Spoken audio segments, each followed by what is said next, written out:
You're listening to Latinx Therapy. The information shared in this podcast is not a substitute for seeking help from a licensed mental health professional and is not a substitute for psychological diagnoses or treatment. I'm your host, Adriana Alejandre, licensed marriage and family therapist. Hey. I wanted to do this intro episode to share what this podcast is going to be about, who I am, what you can expect from this podcast, and the kind of guests that will be on. So I am Adriana Alejandre, and you can refer to me as Adri for short. I'm a bilingual EMDR psychotherapist in private practice. My practice is actually called Counseling and Trauma Therapy, and I'm in Porter Ranch, California, which is close to CSUN, California State University, Northridge. I do a lot of work with people that have experienced sexual abuse, assault, violent attacks, massacres, and or have survived attempted homicides. Trauma and anxiety are my specialties. The work that I do is really rewarding, and seeing my clients work so hard gives me the drive to keep going. That's the truth. On a more personal note, I'm a mother to a human boy, a little boy, and a miniature pinscher. He's actually a miniature German pinscher. Miniature pinscher mixed with German pinscher. Okay, but we rescued him last year in February. As for my self-care, I love watching doctor shows like Grey's Anatomy over and over, and I love all the Chicago shows, Chicago PD, Chicago Med, etc. I ultimately love deep tissue massages like on a daily basis, and my family finds me so annoying because of this, but it is my self-care. Okay, so a little bit about my upbringing. My dad is Mexican and my mom is from Guatemala. Growing up, my parents did not talk about mental health. But the interesting thing is that they didn't talk about it because they stigmatized it. So they immigrated separately when they were 18 years old, and they lived a lifestyle that was always on the go upon arriving, like many of our parents. The only mental health term that was introduced to us was el estrés, stress. But overall, they didn't prioritize mental health because of their financial situation.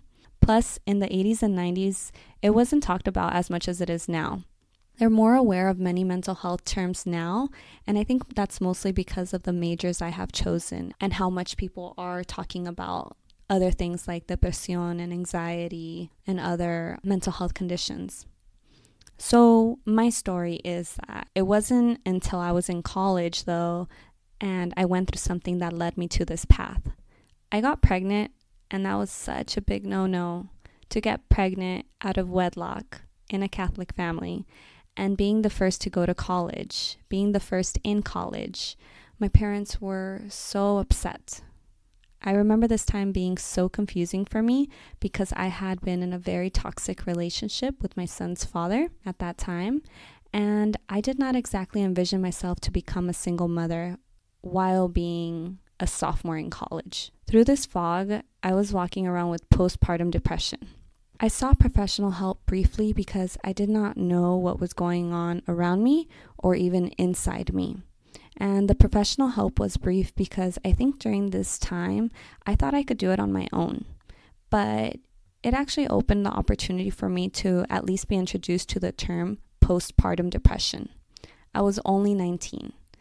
I hold this moment very close because I think it is what led me to shift my perspective and my major at that time, but I didn't tell anyone because I was embarrassed. I'm actually making that diagnosis very public right now on this podcast. I continued with school during that time, so even after I had sought help and I was pregnant, I still continued with school. I took a quarter off though during the end of my pregnancy, but I enrolled at community college back home and also at UCLA. I made sure to not fall behind. And I had my son at this time. I had him right before I enrolled into community college and UCLA. He was born May 2010. Being so unraveled in my major and being a mom highlighted the postpartum depression. So I went into psychology, I think as a deflection at that time. But this opened a door I didn't know existed. The door about mental health and other mental illnesses actually being a thing. So during this time, I kept being told that I was just going to be another Latina statistic. People were not shy to tell me this, and I'm sure that they're not shy to tell Latinos something of this sort. Well, I graduated with the class that I actually entered with. My son was 2 then when I was done with everything, because after the community college and UCLA, I went back to Santa Barbara. I continued my studies, and I thrived even better. My son truly did give me that spark and motivation to keep going. So when I ended at UCSB and graduated, he was 2. I took then that year off and got really good jobs. I applied to graduate schools and I got into many programs, and here I am, aware and educated. On and off, I do battle with anxiety, and it isn't something that hinders my ability to work, thanks to the tools that I have been given and have learned, but it is important to be aware so that we know what we want to do with it. Do we want to leave it and have it spread, or do we want to notice it and change it? Okay, so that's a little bit about me and my story. On this podcast, we're going to explore topics related to our Latinx culture and put a mental health spin on it. The mission is to destigmatize mental health issues, diagnoses, treatment approaches, and to teach how to reach for help in our Latino, Latina, and Latinx community. These episodes will be released weekly on Tuesdays. Some of the guests that we have will be individuals who have experienced mental health issues, those who have sought treatment themselves, and Latinx mental health professionals with various degrees, doctors, psychiatrists, psychotherapists, etc. Please do not diagnose yourself after listening to a segment, but rather, please do reach out for help. I can also provide you with referrals. Another type of segment that we're going to have will be called Break the Stigma. Break the Stigma will be a monthly segment where someone shares a personal story related to their mental health and or therapy experience. I know so many people in the Latinx culture are afraid because they don't want to share their private information with anyone, or they are not ready to explore events from their past and are so terrified of their own mind. These guests are open and ready to help. We will learn about their highs and lows in hopes of normalizing the mental health topics. Another kind of segment that we're going to have will be bonus segments, and these will be conducted in Spanish, completamente en español, with no schedule. My Spanish, guys, is not perfect, but I am sure you will be able to understand me. I want to make this podcast accessible for your mom, for your dad, for your grandma, grandpas, anyone that you think would benefit that understands Spanish best.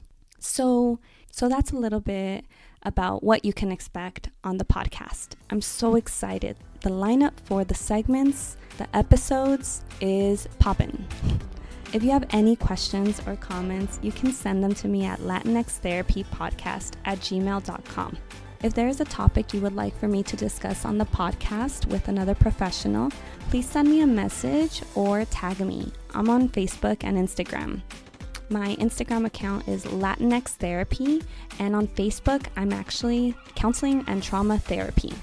My official hashtags will be hashtag Latinx Therapy and hashtag siamisaludmental for those of you that speak Spanish. All right, to get more information and resources, visit latinxtherapy.live. Don't include the www, just latinxtherapy.live.